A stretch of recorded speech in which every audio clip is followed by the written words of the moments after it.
हरि।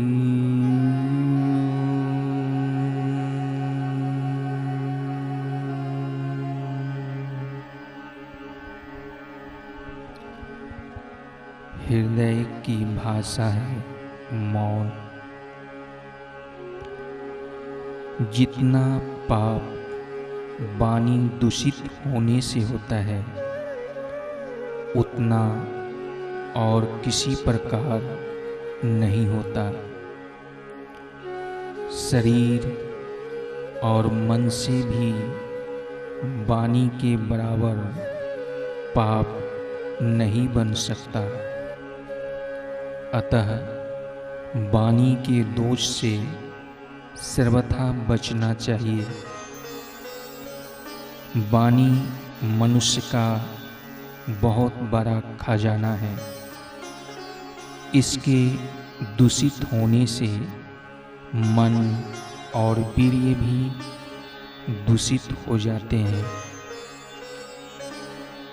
वाणी का संयम होने पर ही ब्रह्मचर्य का पालन हो सकता है और इसी से चित्त की एकाग्रता तथा मौन का भी पालन होता है। वाणी के संयम से तप की वृद्धि होती है और जिसका तप बढ़ जाता है उसे फिर विशेष सांसारिक प्रवृत्ति का झंझट नहीं रहता। तप के प्रभाव से उसका सब काम होता रहता है। अब प्रत्येक व्यक्ति को अपनी वाणी पर पूरा ध्यान रखना चाहिए। सत्पुरुष में 4 गुण होते हैं: सत्य, परिमितता, मेधुता और सरसता।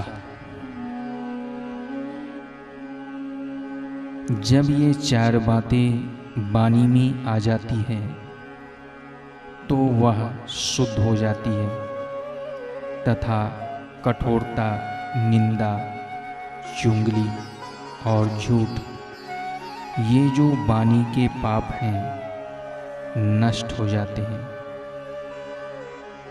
बहुत बोलने वाले से भजन होना बहुत कठिन है और सत्य बोलना भी बहुत कठिन है। अधिक भाषण करना मिथ्यावादी का चिन्ह है। जैसे खुजली वाले को हर घड़ी खुजली लगी रहती है, ऐसे बोलने का व्यसन मत डालो।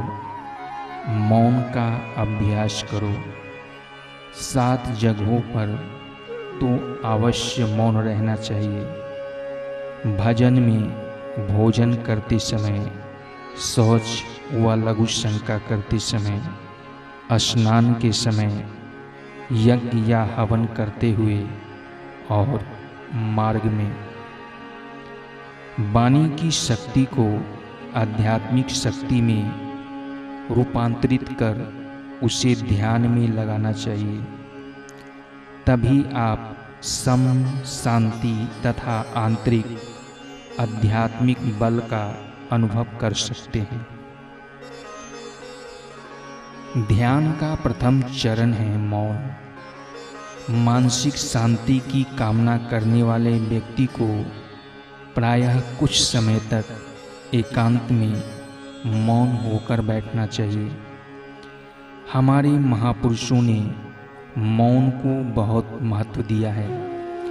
मन शांति के साथ शारीरिक स्वास्थ्य एवं सामर्थ्य की प्राप्ति के लिए भी मौन परम सहायक है।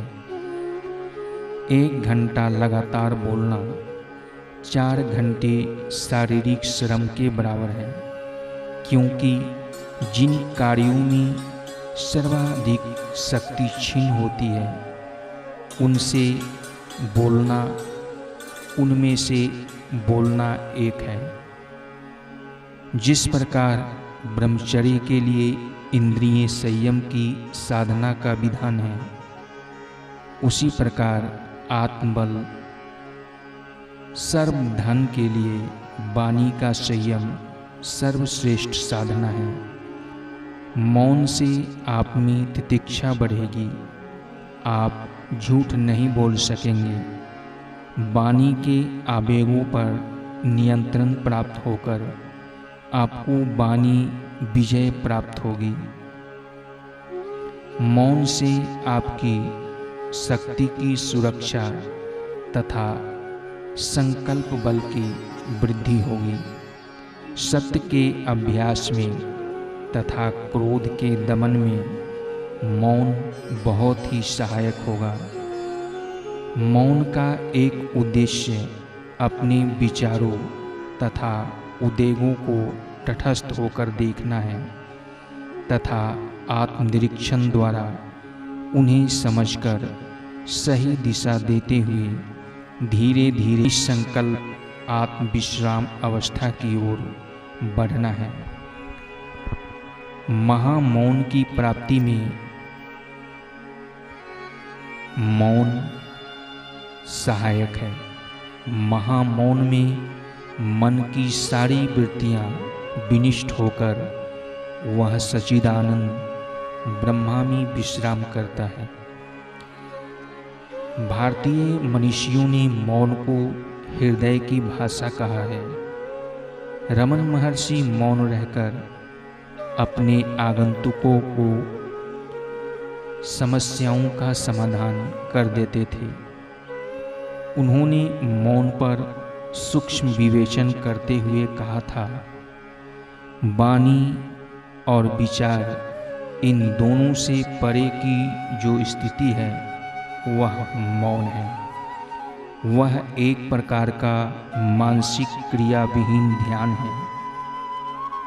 मन को वश में करना ही ध्यान है। गहरे ध्यान का मतलब निरंतर वाणी है।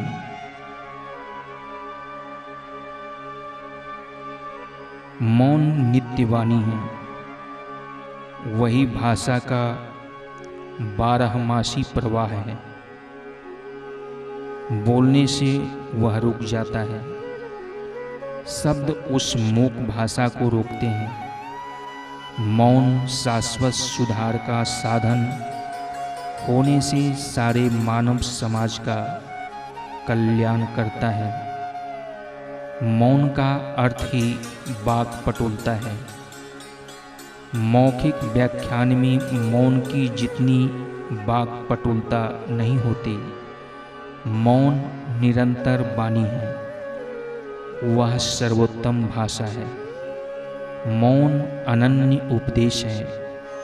मौन से सत्य व्यक्त होता है।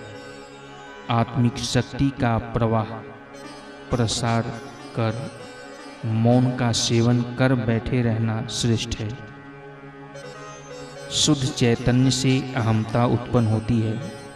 वह अहमता विचार को जगाती है और विचार शब्द को जन्म देते हैं। इस तरह वाणी मूल स्रोत की परपौती है।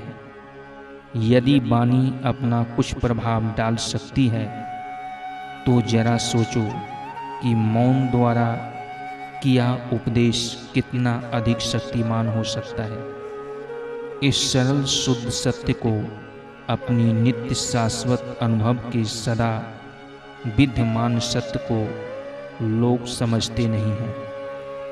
योगी अरविंद कहते हैं कि आध्यात्मिक जीवन में सबसे बड़ी बाधा बचालता है। मौन की अवस्था में आप आत्मा की वाणी सुन सकते हैं। वाणी से आत्मा को नहीं जाना जा सकता है, क्योंकि मौन ही आत्मा की भाषा है। मौन प्रकृति का शाश्वत नियम है। चांद सूरज बिना बोले चलते हैं। तारे मौन शांत रहकर टिमटिमाते हैं। धरती चुप्पी साध कर घूमती रहती है। बीज शांत पड़े रहकर पोषण प्राप्त करते हुए अंकुरित होते हैं।